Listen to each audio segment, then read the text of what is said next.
So deliberate po ba yung mga ganong labas niyo? Yeah, it's deliberate. I mean, kudos to the promo team na yun yung angulo dahil gusto naming ma-experience ninyo, ma-curious enough and ma-experience ninyo yung buong pelikula. Kasi ano talaga siya eh. Lagi sinasabi 'di ba na parang experiential yung cinema, ganyan-ganyan. Ito totoo siya. Totoo siya. Experiential. Ano siya talaga, kailangan mo siyang masimulan, makasama ka sa journey nila. And sa Sirenaya kasi i-tackle depression, yung contrast ng working class. Ano po yung i-discuss dito sa Only We? Oh, it's the questions that you arrive at when you're alone. Ayun. Kaya pinag-isip ka na. Irene. It's your life questions when kapag kaharap mo yung sarili mo, ano yung mga tanong mo. So ito yun. Okay, Miss Charo, I'm sure a lot of actors want to be in Dong's shoes right now. What makes him the perfect Ryan?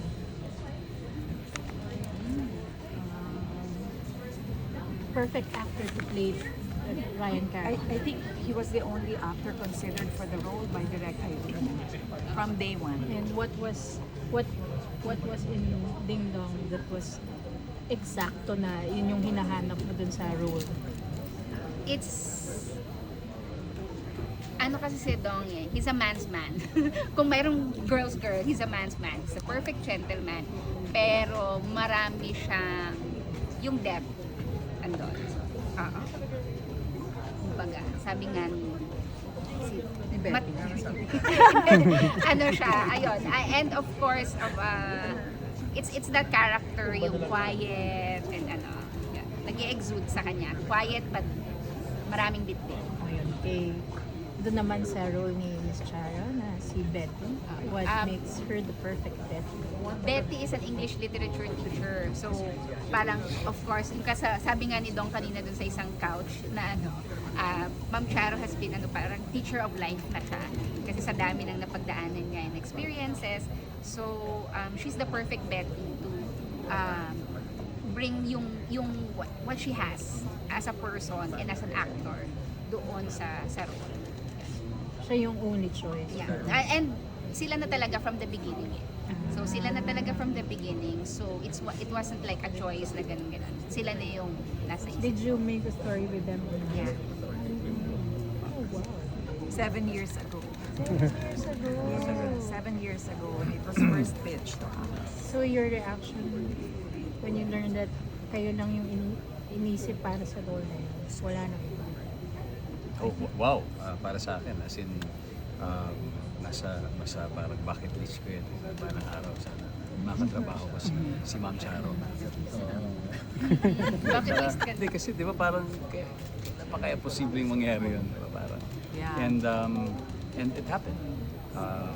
Sa tingin ko nga, bakit hindi rin 7 years ago, may mga dahilan din talaga.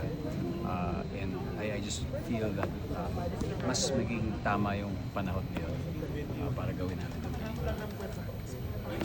Question, why? Why? Bakit tumama? Kasi nagawa namin siya ng swabe, na walang interruption, walang iniisip masyado, hindi yung may aberya dito. Usually may ganun.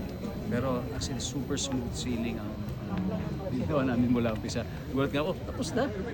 We finished the film in 13 days. 13 days. Ratchada.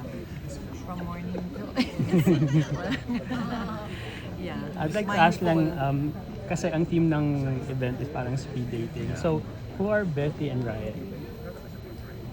From Charo. One word. Ganun ba yun? How would you describe one word? Not really one word. Not really. Short description of the character. I can call them soulmates. What about the Ding Dong? How would you describe Betty and Ryan? Oh, yes sila eh. Talaga. Parang ayaw ibigay. Ayaw ibigay. Ayaw ibigay.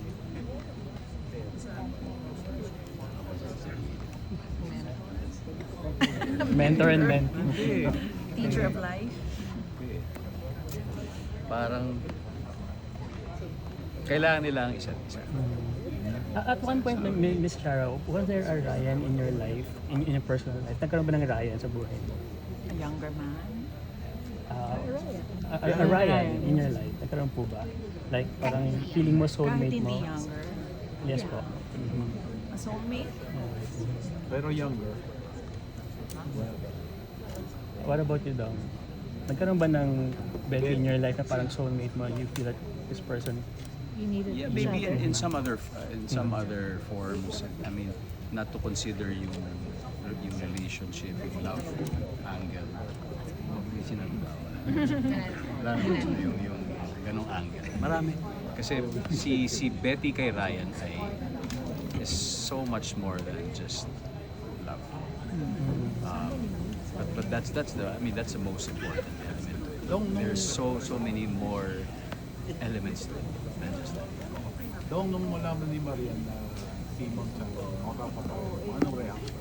Very happy siya para sa akin. In fact, siya nga ang isa sa unang nakapanood ng pelikulang ito kasi nung natapos yung edit, siyempre sobrang proud ako.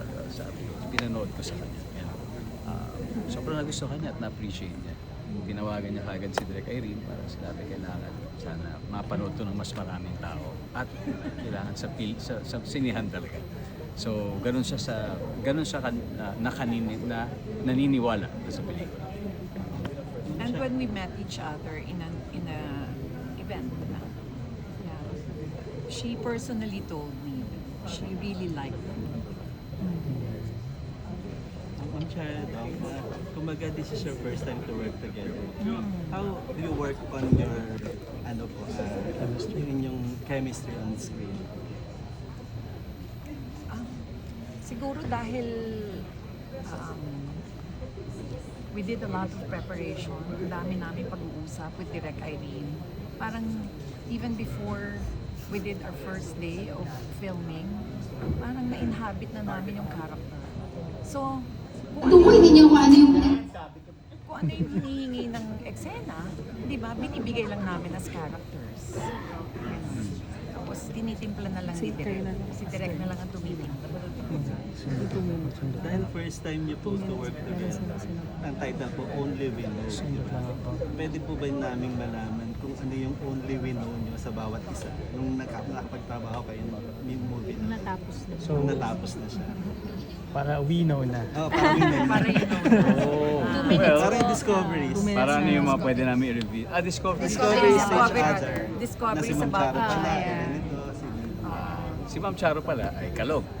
Si Ma'am Charo pala ay mahilig sa chichirya. Anong chichirya? Anong chichirya? Kahit anong chichirya. Si Ma'am Charo pala ay sobrang agang lumalating sa set. Kasi talagang uunahan niya lahat. Tapos babati, wala ka pa ha. Akala niya maaga na siya. Pagdating Wala. niya sa set, nandun na ako. Oo. On time naman siya, hindi siya late. Maaga lang po kayo. Maaga lang ako. Pero ngayon, on time is late. Si Ma'am Charo naman po, about him. Paminsan-minsan, pumapasa naman yung jokes niya. Akala niya, he's a great comedian. Iyari na naman ako. Pero, pag nagka-crack siya ng joke, talagang titingin ako sa kanya, yun na yun. Funny na yun.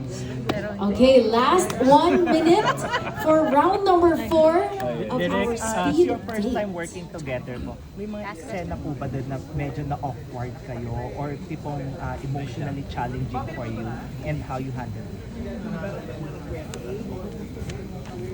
Direk, ikaw. Ikaw ang Hindi, tumitingin sa amin. Parang yung mga first parts kasi dahil it was shot na parang halos kung paano rin sa chronological sa pelikula. So the first parts where they were parang making kapa sa isa't isa, nakatulong siya yung awkwardness kasi kasama siya doon sa development ng kwento. Emotional sila yun. Marami silang emotional scenes so marami silang binigay. Do you have any unforgettable or favorite scene? Favorite or unforgettable. Last question po.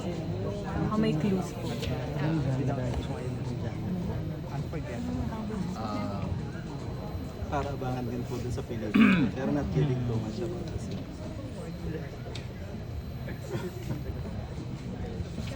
Abangan na. Abangan. Para sa akin yung tent. Kasi Alright, so once again, we would like to announce that round number 4, May time You is saw up. that in the teaser, di ba? The tents of Direk, gusto namin malaman, ano ang genre ng film na Group to? 5, we would like to ask those part It's, of couch number romance 5 to drama. please stand by and prepare your seats.